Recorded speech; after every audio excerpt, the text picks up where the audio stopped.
What's up, ladies and gentlemen of YouTube? Boogie290 Day coming at you live once again through the power of the internet. And the more observant ones of you might have noticed that I've been on YouTube for 16 years, and the entire time I have been very fat. I mean, I used to be fatter, but I'm still fat now.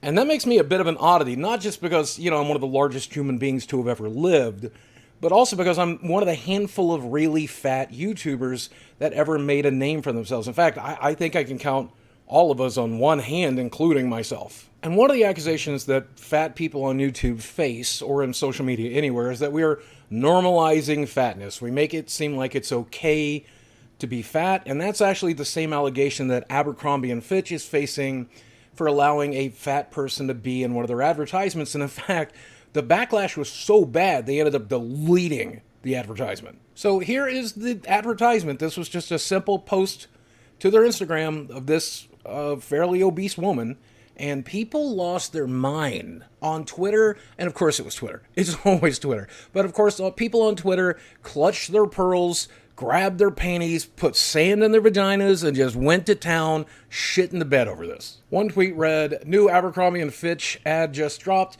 This season they are featuring diabetes and heart attacks. And let's just be honest, being morbidly obese is not healthy. Anyone who is fat needs to know that. And if you don't already know it, there's a very important lesson in the pipeline, potentially a heart attack or a stroke or diabetes or all three of those, just one leading to the other.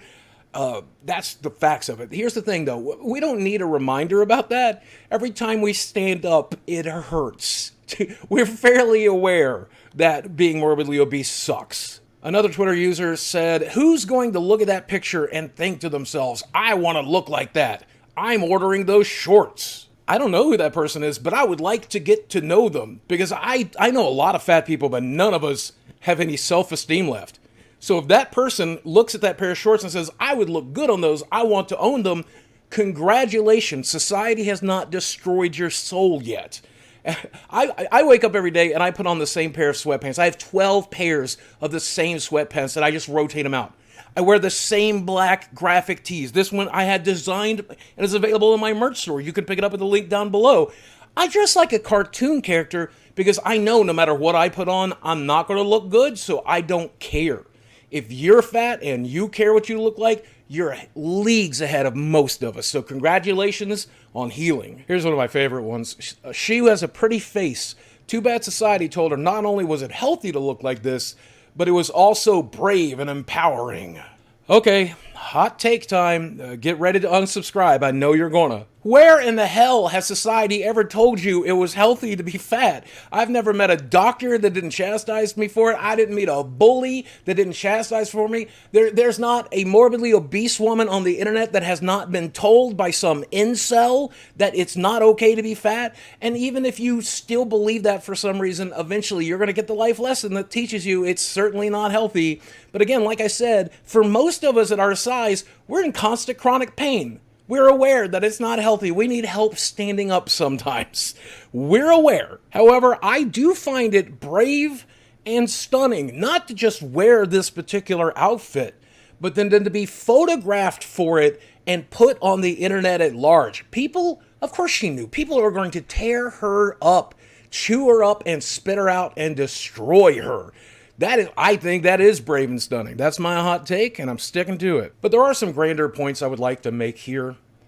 First off, Abercrombie has been doing this tokenism stuff, just like a lot of corporate America, where they show a handful of large people, they show a handful of diverse people, and they do it as a marketing gimmick, and I never find that to be helpful. In fact, I think it's pretty harmful. And look, I like to be represented in media and advertising and everything else. That's why I'm a huge fan of Return of the Jedi, because Jabba the Hutt makes me feel like I could run a criminal empire.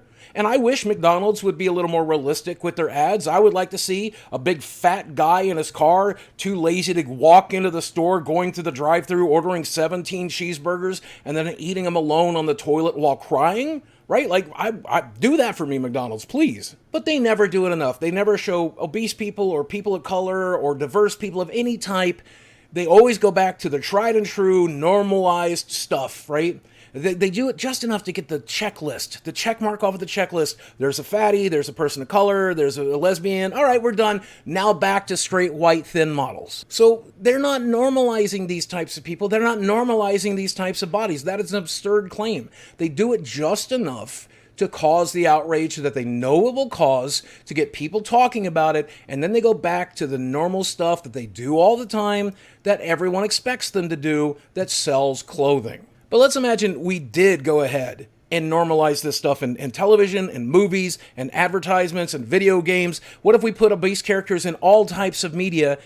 It's already normalized in America. 42.4% of Americans are obese. A lot of people, almost half of the people, look like some of the women in these ads. So it is normalized. It's just not normalized in media. This one advertisement doesn't normalize it, okay? It's just one of the millions of advertisements people put out every week, okay? And me and a handful of other large creators on the platform doesn't normalize it, because the average content creator who gets those types of views or more views is probably a normalized, skinny, healthy person. Even though theoretically 40% of content creators who are at the top should be morbidly obese, right? Statistically speaking, 40% of American YouTubers should be fat as shit. And why is that, by the way?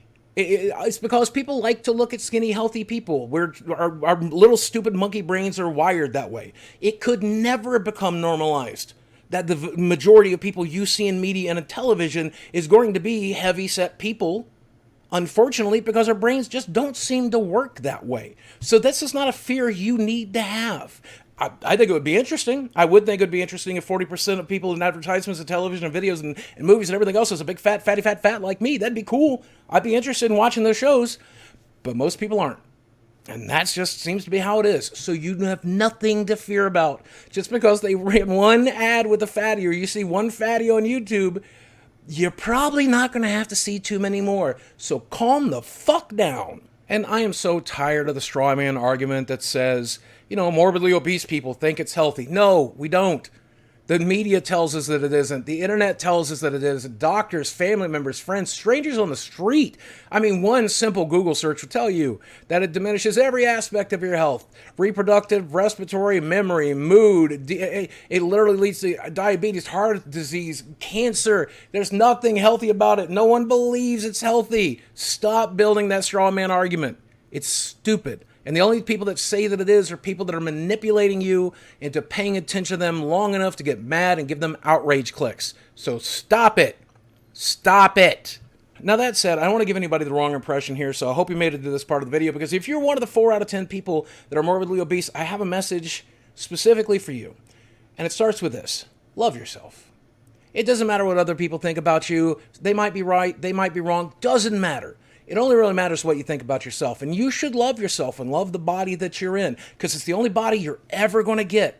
It doesn't matter if it's short or tall, black or white, thin, straight, gay. It doesn't matter what you are. Doesn't matter what you are. That's you, and you should love yourself, and I love you. I really do. As long as you're not hurting other people, I love you. But you and I need to learn a very important thing, is that we need to love ourselves enough to take care of ourselves. We need to take care of our bodies. We need to take care of our minds. Doesn't matter if you're fat or skinny. Doesn't matter. You've got to take care of yourself. It's something I neglected for a really long time, not just with the obesity, but you guys know, with the teeth and even the way I dress today. I'm not very good at taking care of myself, but I'm slowly learning to do so. And I really hope you do too. And love yourself enough to try to get healthier. And that means losing the weight. It really does. Statistically speaking, medically speaking, factually speaking, you got to lose the weight if you want to be healthier and you want to live a better life. Trust me, from somebody who knows. I definitely paid the price. I hope you don't have to. Now, that's one man's opinion. I could be wrong, and if I am wrong, I know you're going to let me know in the comments section below. While you're down there, do me a favor, drop a like on this video if you want to see more like it. Hit subscribe if you want to see more from me. Let me know what you think about I changed out cameras. Does this look better? Now you have to see my ugly face in greater detail. Brave and stunning, isn't it? As always, guys, thanks for watching. I love you very much, and I will speak with you again soon.